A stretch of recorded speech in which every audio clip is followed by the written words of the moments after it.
Hello. Yes. Hello hello, ഇത് ഞാനാണ്. ഇതെന്താ ഇതിപ്പോ നാട്ടിന്ന്? ഞാനിങ് എത്തി. ഇന്ന് വൈകിട്ട്. ആഹാ, കക്ഷി നാട്ടിന്നാ വിളിക്കുന്നേ. അതെന്താ ഡൽഹിന്ന് ഇതുവഴി വരാന്ന് പറഞ്ഞിട്ട്? അതെ, ദേ ബാല് ചോദിക്കുന്നത് കേട്ടോ. ഇതുവഴി വരുന്നു പറഞ്ഞിട്ട് എന്താ നേരെ നാട്ടിലേക്ക് പോയി കളഞ്ഞെന്ന്. പോരേണ്ടി വന്നു. അർജന്റ് ആയിട്ട് ഇവിടെ എത്താൻ പറഞ്ഞൊരു മെസ്സേജ് കിട്ടി. അങ്ങനെ നേരെ ഇഞ്ഞ് പോന്നു. അപ്പൊ ഇനി ഞങ്ങള്? നിങ്ങൾ ഇനി വെക്കേഷൻ കഴിയുമ്പോ ഇഞ്ഞ് പോന്നാ മതി. നീ അങ്ങോട്ട് വന്ന് കൂട്ടിക്കൊണ്ട് വരാൻ സമയം കാണുകല. നല്ല ആളാ. മോളെവിടെ? ദേ ഇവിടെ ഉണ്ട്. ദേ മോളെ, അച്ഛൻ വിളിക്കുന്നു. ഞാൻ അച്ഛനോട് മിണ്ടൂല, പിണക്കം. എന്നെ കൊണ്ട് ബോംബെ മുഴുവൻ കറങ്ങാന്ന് പ്രോമിസ് തന്നിട്ട് അതിനി വേറൊരിക്കൽ. ഒന്നും പറയണ്ട. ഗവൺമെന്റ് ലെവലിൽ ടെലഗ്രാം വന്ന എനിക്കിനി പോരാതെ പറ്റുമോ മോളെ? അതല്ലേ. എനിക്കൊന്നും കേക്കണ്ട. നീ പറയുന്ന കേക്ക്.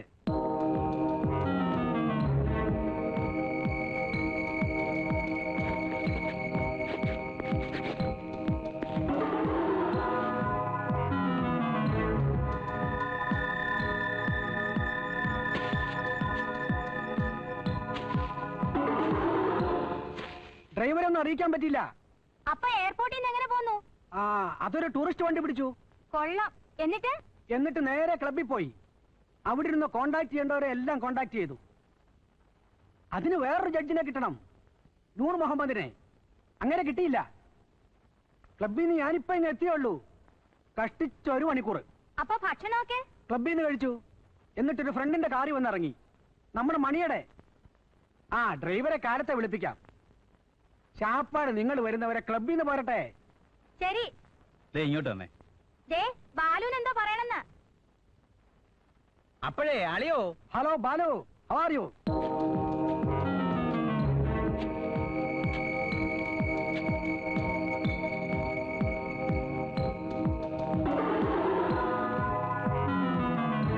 സമ്മതിച്ചു. അപ്പൊ ബാലു പിന്നെ വിളിക്കേ. പെങ്ങളായി കൊടുക്കണോ? ശരി, അപ്പൊ ഗുഡ് നൈറ്റ്. Good night.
അവിടെയാണ് സർ.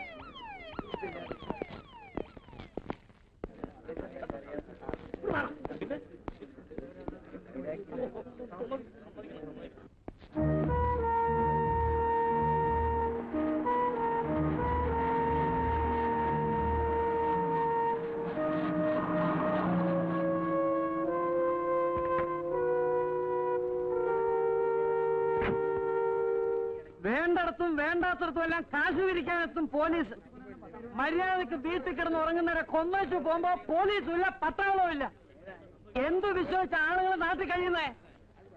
നീതി ന്യായം നോക്കി നടത്തേണ്ട ഒരു ജഡ്ജിയുടെ കേസ് ഇതാണെങ്കിൽ നിങ്ങളൊക്കെ ഈ കുപ്പായം വലിച്ചെറിഞ്ഞിട്ട് വേറെ വല്ല പണിക്കും പോണം. പിടിച്ചു പുറത്താക്ക്. ചുമ്മാ മീശം പിരിച്ചു നടന്നിട്ട് കാര്യമൊന്നുമില്ല. അങ്ങോട്ട് കയറോ, കേരളത്തോട്ട് അങ്ങോട്ട് കയറോ, കേരളത്തോട്ട്. കുവൈറ്റ് മണി എന്ന് പറയും. കുവൈറ്റ് മണി എന്നാ പുള്ളിയെ വിളിക്കുന്നത്? ബസ് സ്റ്റാൻഡിലേക്ക് പോകുന്ന വഴിക്ക് ഇടതുവശത്ത് ഒരു വലിയ വീട് കണ്ടിട്ടില്ലേ? അത് തന്നെ, അതിന്റെ ഓണറാ. അതെന്താ കുവൈറ്റ് മണി? അങ്ങനെ പുള്ളിയെ പറയുന്നത്. 10-15 കൊല്ലം കുവൈറ്റിലായിരുന്നു. അവിടെ നിന്നുണ്ടെന്ന കാശുകൊണ്ടാ ഇപ്പൊ ബിസിനസ് ചെയ്യുന്നത്. എന്ത് ബിസിനസ്? Automobile spare പാർട്സിന്റെ. കേട്ട് കാണും, ഹൈവേ ഓട്ടോമൊബൈൽ. അതിങ്ങേരുടേതാ. ജഡ്ജിന്റെ വലിയ അടുത്ത ദോസ്തായിരുന്നു. അതാ ഇത്ര ക്ഷോഭം. അവരിന്നലെ സന്ധ്യയ്ക്ക് ഒരുമിച്ച് ക്ലബിൽ ഉണ്ടായിരുന്നതാ. കുറച്ചു മുമ്പ് വിവരം അറിഞ്ഞ ഉടനെ ഇവിടെ ഫോൺ ചെയ്തിരുന്നു. അപ്പോഴത്തെ തെറി കുറെ കൂടെ കല്ലനായിരുന്നു. അത് മുഴുവൻ ഞാനാ പിടിച്ചത്.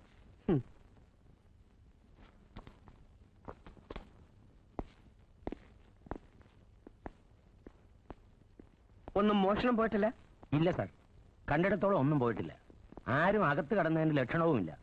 ഇനിയിപ്പോ വീട്ടുകാർ വന്നാലേ അതിന്റെ ഡീറ്റെയിൽസ് മനസ്സിലാക്കാൻ നോക്കും. അവരെപ്പോഴെത്തും? ഇന്ന് ഉച്ചരിഞ്ഞെത്തും. മെസ്സേജ് പോയിട്ടുണ്ട്. ബാക്കിയെല്ലാം ഒരു സാധാരണ കൊലയുടെ ലക്ഷണം തന്നെയാണ്. പക്ഷെ ആ ചകിരി പ്രേതത്തിന്റെ വായിലിരുന്നപ്പോ അതിലെന്തോ ഒരു റിവഞ്ച് പോലെ അല്ലേ സാർ? നമുക്ക് ആ വഴിക്കൊന്ന് പിടിച്ചു തുടങ്ങിയാൽ എന്താ സാർ? അതെ, ഒരു കഷ്ണം ചകിരി എന്ന് തുടങ്ങാം. സംഗതി വളരെ എളുപ്പമാണ്. ആ ചകിരി ഏത് തേങ്ങായിൽ നിന്നാണ്, അതല്ലെങ്കിൽ ആ തേങ്ങ ഏത് തെങ്ങിൽ നിന്നാണ്, അത്രയും കണ്ടുപിടിച്ചാൽ മതി, നമ്മുടെ ജോലി തീർന്നു അല്ലേ? ഈ സംഭവം നടക്കുന്ന രാത്രിയും 8 മണി വരെ ഞങ്ങൾ ഒന്നിച്ചായിരുന്നു. ജഡ്ജിക്ക് ഡ്രൈവർ ഇല്ലായിരുന്നത് കൊണ്ട് ഞാനാ എന്റെ കാറിൽ അദ്ദേഹത്തെ വീട്ടിൽ കൊണ്ടാക്കിയത്. അപ്പോഴെത്ര മണിയായി കാണും? 8:10. അങ്ങനെ കൃത്യമായി പറയാൻ ആ നേരത്തെ നിങ്ങൾ വാച്ച് നോക്കിയോ? ഇല്ല, പക്ഷെ കൃത്യം 8 അടിക്കുന്നത് കേട്ടുകൊണ്ടാണ് ഞങ്ങൾ ക്ലബ്ബിൽ നിന്ന് ഇറങ്ങിയത്. ക്ലബ്ബിൽ നിന്ന് ജഡ്ജിയുടെ വീട്ടിലേക്ക് 10 മിനിറ്റ്, എന്റെ വീട്ടിലേക്ക് 17 മിനിറ്റ്. അതാ അതിന്റെ കണക്ക്. ഞാൻ മുമ്പ് പലപ്പോഴും അദ്ദേഹത്തെ വീട്ടിൽ ഡ്രോപ്പ് ചെയ്തിട്ടുണ്ട്. നിങ്ങൾക്ക് ഡ്രൈവർ ഇല്ലേ? ഉണ്ട്, പക്ഷെ ഞാൻ എപ്പോഴും സെൽഫ് ഡ്രൈവിംഗാ. ഇവിടെ വേറെ ആരൊക്കെ ഉണ്ട്? ഭാര്യ മാത്രമേ ഉള്ളൂ. മക്കൾ? ഒരു മകനേ ഉള്ളൂ, അവൻ സ്റ്റേറ്റ്സിലാ പഠിക്കുക. ഈ പർട്ടിക്കുലർ ദിവസം ജഡ്ജിയുടെ കുടുംബം സ്ഥലത്തില്ലായിരുന്നു എന്ന വിവരം നിങ്ങൾക്കറിയാമായിരുന്നില്ലേ? അറിയാമായിരുന്നു. എങ്ങനെ അറിയാമായിരുന്നു? അദ്ദേഹം പറഞ്ഞു 2 ദിവസം കൂടെ ബുദ്ധിമുട്ടാണെന്ന് പറയുകയും ചെയ്തു. അദ്ദേഹത്തിന്റെ ഫാമിലി സ്ഥലത്തില്ല എന്നറിഞ്ഞുകൊണ്ട് ഇപ്പറഞ്ഞ ദിവസം രാത്രി 8:10 ജഡ്ജിയെ നിങ്ങൾ അവിടെ ഇറക്കി വിട്ടു. എന്നിട്ട് കാർ അങ്ങോട്ടോ ഇങ്ങോട്ടോ മാറ്റിയിട്ടിട്ട് നിങ്ങളും അവിടെ തന്നെ നിന്നു എന്ന് ഞാൻ പറഞ്ഞാൽ? സാർ, നിങ്ങൾ എന്നെ എങ്ങനെ വേണമെങ്കിൽ ചോദ്യം ചെയ്തോളൂ, എത്ര വേണമെങ്കിലും ഹരാസ് ചെയ്തോളൂ. എനിക്കറിയാവുന്നതെല്ലാം പറയാൻ സന്തോഷമേ ഉള്ളൂ. എനിക്കത് ഒരിക്കലും ഒരു ബുദ്ധിമുട്ടാവില്ല. കാരണം ഞങ്ങൾ തമ്മിൽ അത്രയ്ക്ക് അടുപ്പമായിരുന്നു.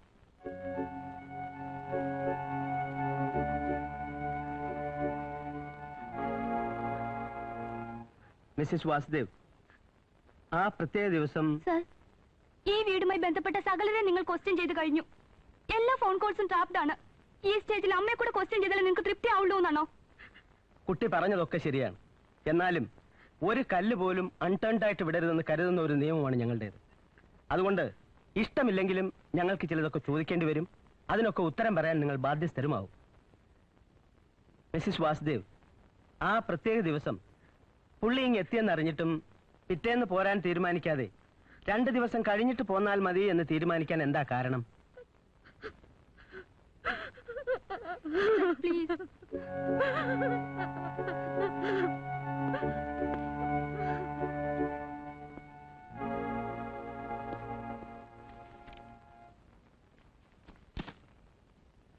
ജന്മനായുള്ള ക്രിമിനലുകളെ പറ്റി ഒരു റിപ്പോർട്ട് തയ്യാറാക്കിയിട്ടുണ്ട്. സാറ് പറഞ്ഞ മാതിരി ജയിലിൽ നിന്നും ഈ അടുത്ത കാലത്ത് പുറത്തു വന്നിട്ടുള്ള എല്ലാ ക്രിമിനൽസിന്റെ ലിസ്റ്റും ഉണ്ട്. അക്കൂട്ടത്തിൽ ഇതേ ജഡ്ജ് തന്നെ ജീവപര്യന്തത്തിന് വിധിച്ചിട്ട് ഈയിടെ ശിക്ഷ കഴിഞ്ഞിറങ്ങിയ ഒരുത്തനുമുണ്ട്. ഒരു പൊന്നൻ. എന്താ അവൻ? He was A killer. ഭാര്യയെയും ഭാര്യയുടെ കാമുകനെയും കൊന്ന് സ്വന്തം കുഞ്ഞിനെ കിണറ്റിലെറിഞ്ഞതായിരുന്നു അവന്റെ പേരിലുള്ള ചാർജ്. ഈ ജഡ്ജി തന്നെയായിരുന്നു ശിക്ഷിച്ചത്? അതെ സാർ, അത് കൺഫേം ചെയ്തിട്ടുണ്ട്. ഇവനിപ്പോ ഇറങ്ങിയിട്ട് എത്ര കാലമായി? ഒരു 6 മാസം. ഇപ്പൊ എവിടെ ഉണ്ട്? നാട്ടിലുണ്ട്. അഡ്രസ് എടുത്തിട്ടുണ്ട്. അപ്പോ അവനെ പൊക്ക.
അവനെങ്ങോട്ട് കൊണ്ടോടോ.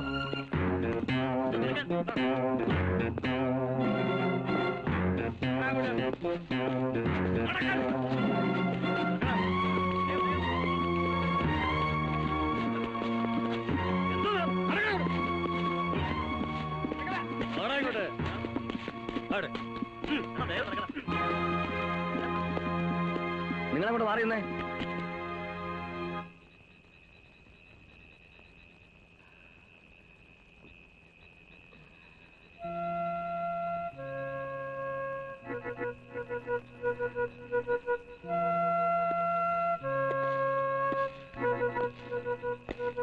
കൊല്ലം ജയിലിൽ കിടന്നിട്ട് മര്യാദ പഠിച്ചില്ല.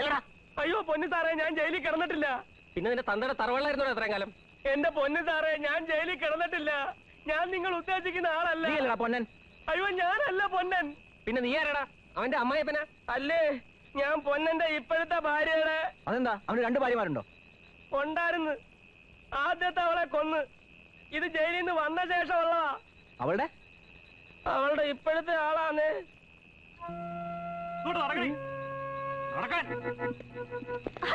കൈവിട് സാറേ. നീയാണോടി അവന്റെ ഇപ്പോഴത്തെ കുറ്റി? എവിടെ നിന്നെ കെട്ടിയവൻ? ഏത് കെട്ടിയവൻ? പൊന്നൻ. അങ്ങേര് ചത്തിട്ട് 3 മാസമായി. എങ്ങനെ? നിങ്ങൾക്കല്ലേ അറിയാവൂ എങ്ങനെയാന്ന്. ജയിലിൽ കൊണ്ടിട്ട് ഇടിച്ച് ചോര തുപ്പിച്ചേച്ച് ചാവാറായപ്പോ ഇറക്കി വിട്ടേച്ച് ചോദിക്കാൻ വന്നിരിക്കുന്നു. മതിയാക്കടി.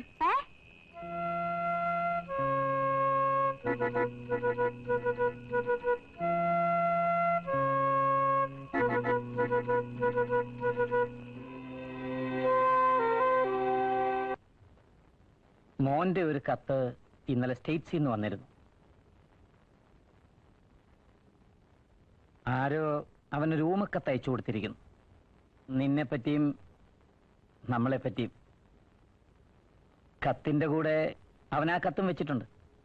മോൻ എന്താ എഴുതിയിരിക്കുന്നത്? അവൻ എഴുതിയിരിക്കുന്നത് ഒരു അൾട്ടിമേറ്റം മാതിരിയൊക്കെയാ. എന്താ എഴുതിയിരിക്കുന്നത്? അത് ഞാൻ ഈ ബന്ധം ഇങ്ങനെ കണ്ടിന്യൂ ചെയ്യുന്നിടത്തോളം കാലം അവൻ നാട്ടിൽ വരത്തില്ല എന്നൊക്കെ പറഞ്ഞാ. ഞാൻ നിങ്ങളുടെ ഫാക്ടറി മാനേജ് ചെയ്ത് മര്യാദയ്ക്ക് കഴിഞ്ഞോളുമായിരുന്നു. ബോംബെന്ന് വന്നതേ മണ്ടത്തരമായി. കാണിച്ചത് മുഴുവൻ മണ്ടത്തരം.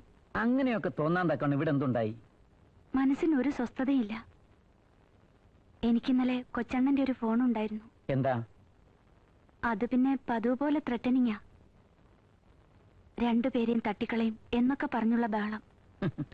ഉള്ളി കുടിച്ചോണ്ട് എന്തെങ്കിലും പറഞ്ഞു എന്ന് വെച്ച് മൂത്തണ്ണൻ പിന്നെ ഇങ്ങനൊരു അനിയത്തിയില്ലാന്ന് എല്ലാരോടും പറഞ്ഞു കഴിഞ്ഞു. ചുരുക്കത്തിൽ ആരും ഇല്ലാതായി. ഞാനില്ലേ?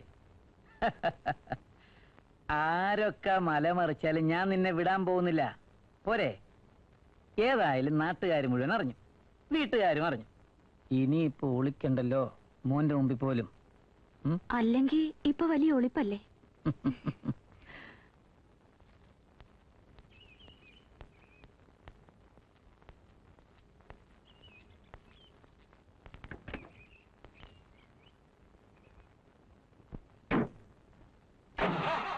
നേരെ എങ്ങോട്ടാ? എസ്റ്റേറ്റിലേക്ക്. ഇപ്പൊ തന്നെ അവിടെയാണെന്നല്ലേ വെപ്പ്?